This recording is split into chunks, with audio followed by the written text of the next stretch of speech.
So, can you actually just take a step forward and then to your left or your right? A little bit to your left now. There we go.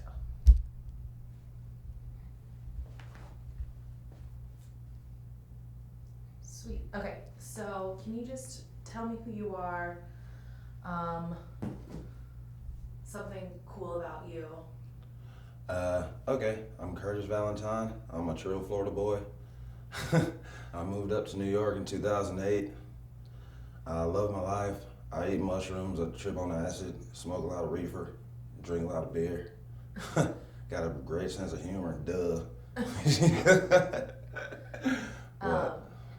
What do you do for a living? I'm a studio assistant. I'm actually the studio assistant for an artist. Her name is Solskjær. She's the ambassador of the arts for the Kingdom of Norway. I've been working for her for 6 years now. I'm a bike messenger as well. I'm a skateboarder. I'm kind of a jack of all trades. I do a lot of different things. So, Taji told me that you are interested in urban planning. Can you just explain what that is and break it down? Urban survival? Yeah, there we go. Urban That's survival. that's having a great old time for the lowest amount of money possible. Going to bars, going to art openings, going to parties, going fishing. I got a honey hole in Greenpoint. I can take you fishing. So what is urban survival? Can you break it down in layman's term what urban survival is? Urban survival is, by any means necessary, making a way to stay alive. Cool. So what's an example of something that you've done that's maybe the craziest thing having to pertain with urban survival? Probably when I moved up here, because I was tripping on mushrooms. Don't ever get on the airplane tripping on shrooms, it's not fun. But I moved up here tripping on shrooms, got pulled over by the TSA in DC because I had a layover flight. Got up here, moved in with this girl that I know from Florida, and the second day of living there, she kicked me out because her roommate made up some ridiculous story. But anyway, I just made a way, got on Craigslist and found a room that I could rent for really cheap. Then ended up moving over here in Williamsburg and just went from there. I moved up here with $150 in a suitcase and my skateboards. Can you really break down the whole process of, so you say you had $150, how did you spend that $150? What did you do with it? How did it help you survive? How long did it last? The 150 probably only lasted me like 2 weeks, but I was going to the food soup kitchens. I was going to a Catholic Worker. I was at Bowery Mission. When I didn't have an actual room, I stayed the night at Bowery Mission a couple times just to have a roof over my head, and just spent money basically at Key Food just to get food to live. I was still going to, at the time, myopenbar.com was going on, so I was going to getting free drinks just to cope with not having any money. Just going to bars and art galleries that had free drinks. Basically, that's what I did with my money, was tip at the bar and buy food. I wasn't too worried about clothing, because I could go to Bowery Mission and get clothes on Tuesdays. So just stretching everything out. So if you had $500 and it was winter in New York, how would you use it? How long would it last?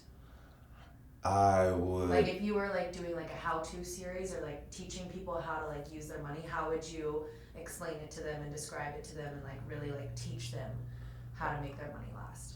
All right, well, first it would be making sure that you have a place to live or stay. So get your ass on Tinder, get on Bumble, find a girl that thinks you're cool, stay at her house, crash her house. By all means, crash her house, eat her food, but at the same time, give her money. Or just your friends, meet people, go out, be yourself, be an individual that people actually can tolerate from time to time, you know, and just stretch out your money. Go to the grocery store, spend that 500 bucks a lot. I can make 500 bucks last for like 2 months if I really want to, you know. Okay, so if you can make 500 bucks last for 2 months, can we break it down by like housing, and then like hygiene, and then health? Like what are the steps you need to do, and like what like things would go in those categories? What I would do, you mean? Yeah. I would get on Tinder or get on Bumble and find a chick, get a hot chick, and stay with her. Give her a little bit of money. Obviously, taking 2 showers a day. I take 2 showers a day. One when I wake up, one at night before I go to sleep. Depending on how sweaty it is, but if it's wintertime, you know, you can take 2 showers and that's cool. But I mean, what do you mean? Like, so I'm trying to like put this in like a format if you were actually filming this for a video, and it was like an urban survival guide, and it was like, okay, It would like just they be put me. people in a situation and it's like, okay, it's wintertime New York, you have $500, you don't have a home, what do you do? And it's like, first thing on the list, housing, and then you break down like work, like that's what I'm saying, like I want you to actually like break it down, like kind of how like Bear Grylls like goes into the situation, he like gives the synopsis. This isn't like a Bear Grylls type thing I was going for. I'm going for like me going to parties and going to bars and going fishing and having fun. Not like real urban survival. Okay. I am real urban survivor. Well, yeah, but it's not so much like a survival guide. Yeah, not like that. Okay. You know, it's basically just how to have A fun. lifestyle. Yeah. Yeah. My culture, like my lifestyle. I'm a skateboarder. You know, we make a way regardless of the situation. It's more of like improv. You know, like I don't know how to like sit here and just like tell you like everything. Like it's like follow me, and then let's see how it goes. Cause there ain't no planning in life, you know. You got to figure it out when the time comes. You can walk out the front door and get hit by a car and die, you know. You got to do it as it comes. Totally. Okay. So, switching topics. All right. If there was a show that you watched every single day in the morning, like what would have to be on that show? It doesn't really have to be a show, it could be like a podcast, but like what would be the thing that would make you want to watch it every single day? Originality, for sure.